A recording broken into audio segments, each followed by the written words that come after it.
Students, आज का हमारा जो टॉपिक है वो 10th क्लास की केमिस्ट्री है। चैप्टर नंबर 9 है आपका 9 chemical equilibrium.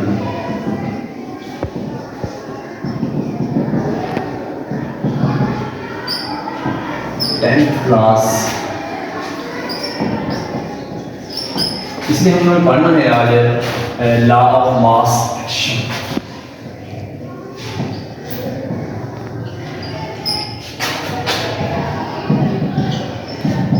Law of mass action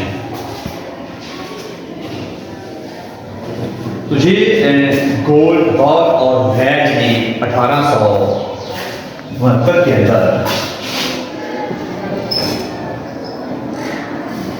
Goldberg and veg ने ये लॉ पेश किया था।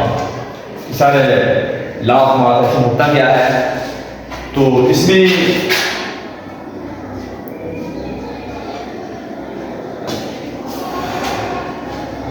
इस कानून की तारीफ कुछ तरह करते हैं कि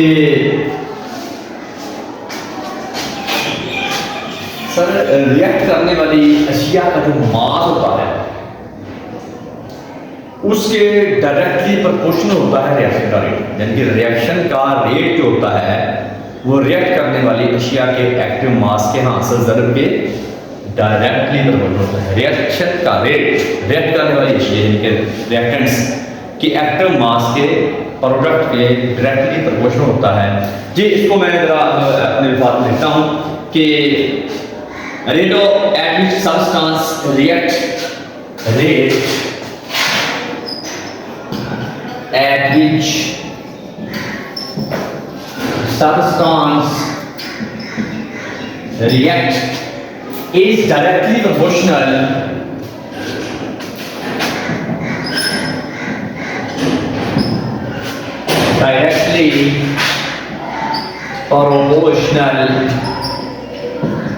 to active mass, to the product of active mass of to its active mass, to its active mass, and the rate of reaction is directly proportional to, and rate of reaction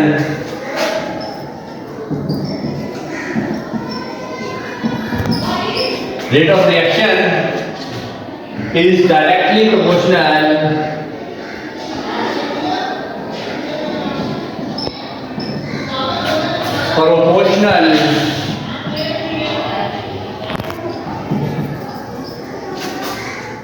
to the product of active mass of the reacting substances, to the product of active mass of reacting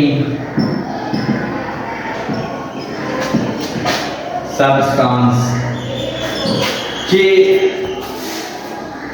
sir किसी reaction का जो rate होता है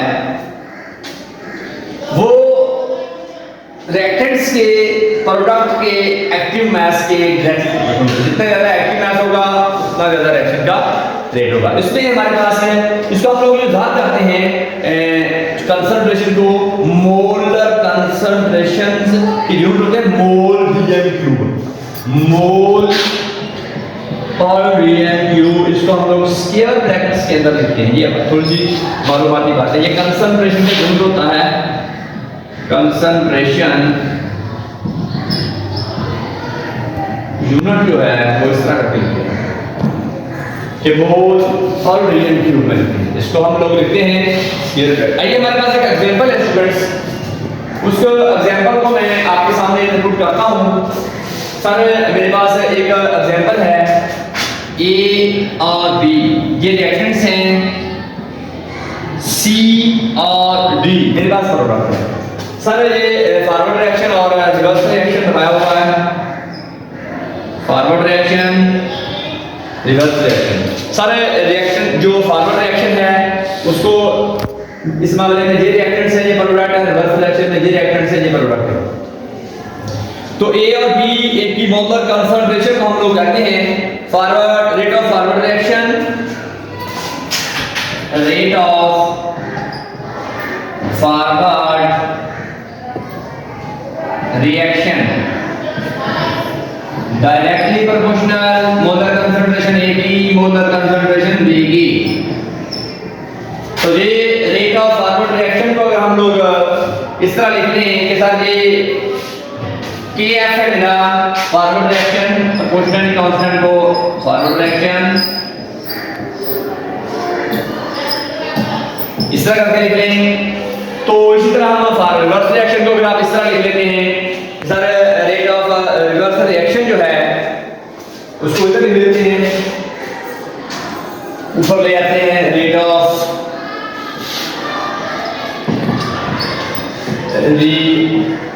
reverse reaction directly proportional C और D। Sir rate of reverse reaction जो है C और D। Sir जब हम ये कहते हैं कि फॉरवर्ड रिएक्शन का रेट और रिवर्स रिएक्शन का रेट आपस में बराबर होते हैं तो इनके कांस्टेंट्स भी आपस में बराबर होंगे। तो K और KF और KR ये प्रोपोर्शनलिटी कांस्टेंट को लाते हैं, रेट के कांस्टेंट है ये वाले फॉरवर्ड और रिवर्स रिएक्शन के वो कांस्टेंट्स हैं, प्रोपोर्शनलिटी कांस्टेंट है ये वाले। तो एट इक्विलिब्रियम स्टेज के ऊपर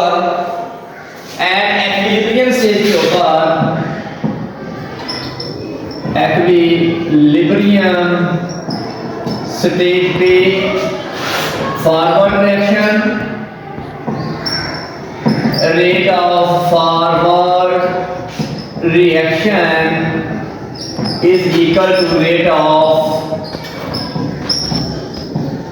रिवर्स रिएक्शन। स्टूडेंट्स ये आपका फॉरवर्ड रिएक्शन का रेट और रिवर्स रिएक्शन का रेट, ये फॉरवर्ड रिएक्शन और ये मेरा रिवर्स रिएक्शन का रेट जो है बराबर है। इसको इधर ले जाएं KF के नीचे KR प्रोपोर्शनलिटी फॉरवर्ड रिएक्शन का रेट, रिवर्स रिएक्शन का रेट, इसको उधर ले जाएं C और D, A और B। ये इस प्रोपोर्शनलिटी कांस्टेंट रिवर्स रिएक्शन क्या है, इसको आगे इधर इसको ऐड करते हैं, इसको आगे उधर ले जाएं। तो ये आपका प्रोपोर्शनलिटी कांस्टेंट जो है फॉरवर्ड और रिवर्स रिएक्शन के, इसको हम लोग बोलते हैं इक्विलिब्रियम कांस्टेंट के बराबर कर लेते हैं कि ये C है, ये D है प्रोडक्ट्स का, ये हमारा रिएक्टेंट्स हैं और ये। अब ये मेरे पास एक क्वेश्चन आ चुकी है, इसी को अकॉर्डिंग हमने लेके अपना सारा काम चलना है कि ये लॉ ऑफ मास एक्शन में ये लॉ कर रहा है कि ये हमारा इक्विलिब्रियम कांस्टेंट है। तो इसको शॉर्ट तरीके का इक्वेशन लिख लें इधर के सी। तो ये students law of mass action जो है ये मैंने साबित कर दिया है। इसको गोल्डबर्ग और वेन ने 1869 के अंदर इसको पेश किया था। क्या कहा था, rate of substances react is directly proportional to the active masses and rate of reaction is directly proportional to the product of active masses of reacting substances। कि भाई जो रिएक्ट करने वाले substances हैं जितना मास उनका है उतना रिएक्शन का रेट है। थोड़ा मास होगा थोड़ा रिएक्शन का रेट है, ज्यादा मास होगा रिएक्टिंग सब्सटेंसेस का, तो वो फॉरवर्ड रिएक्शन है वो रिवर्स रिएक्शन है। रिएक्टिंग सब्सटेंसेस जो है वो जितना ज्यादा मोलर मास होगा उतना ज्यादा उनका रेट होगा। ये कंसंट्रेशन को हम लोग यूज करते हैं, कंसंट्रेशन का यूनिट होगा वो रिएक्टिंग सब्सटेंसेस का लेते हैं, वो होता है मोल और विलियम क्यूब। तो उसको हम लोग शेयर रिएक्शन के अंदर लिखते हैं कि मेरे पास एक रिएक्शन जो किया हुआ है A और B, ये मोलर कंसंट्रेशन है रिएक्टेंट C और C और D, ये मोलर कंसंट्रेशन है मेरे पास हमारे प्रोडक्ट्स की। ये हमारा फॉरवर्ड रिएक्शन है, रिवर्स रिएक्शन है, ये इक्विलिब्रियम की स्टेज के अंदर एक रिएक्शन को किया हुआ है कि rate of forward reaction reactive substance. ये हमारा फॉरवर्ड रिएक्शन का प्रोपोर्शनलिटी कांस्टेंट KF। इस तरह रिवर्स रिएक्शन का रेट जो है वो डायरेक्टली प्रोपोर्शनल होता है active masses of reactive substance जो CD है। तो सारे rate of reverse reaction is equal to reverse proportionality constant of reverse reaction का KR है और CD ये प्रोडक्ट है। प्रोडक्ट की कंसंट्रेशन है एक्विलिब्रियम स्टेज के ऊपर, दोनों की कंसंट्रेशन सेम होती है। जितना रिएक्शन फॉरवर्ड है उतना रिवर्स है, जितना रेट ऑफ रिएक्शन फॉरवर्ड है उतना रेट ऑफ रिएक्शन रिवर्स है। ये बिल्कुल रिवर्स रिएक्शन के फॉरवर्ड रिएक्शन हमने बराबर कर लिया इसको, क्योंकि एक्विलिब्रियम स्टेज है। और ये प्रोपोर्शनलिटी कांस्टेंट जो है KR रिवर्स रिएक्शन का है, ये KF फॉरवर्ड रिएक्शन का है। इस KR को इस KF पे डिवाइड करते हैं, आगे इस AB को इस CD पे डिवाइड करते हैं, और ये आपका KC जो है KF बटा KR, जिसको हम लोग कह देते हैं कि स्टूडेंट ये वाला एक्विलिब्रियम कांस्टेंट है। लिहाजा ये मेरा जो है एक जो इक्वेशन साबित हो चुकी है, एक्विलिब्रियम कांस्टेंट मैंने निकाल लिया है at the stage of equilibrium. तो स्टूडेंट्स उम्मीद करते हैं कि ये टॉपिक आपको लॉ ऑफ मास एक्शन का समझ में आ गया होगा। मिलते हैं नई वीडियो के साथ। अपना अपने प्यार रखिएगा। पाकिस्तान जिंदाबाद।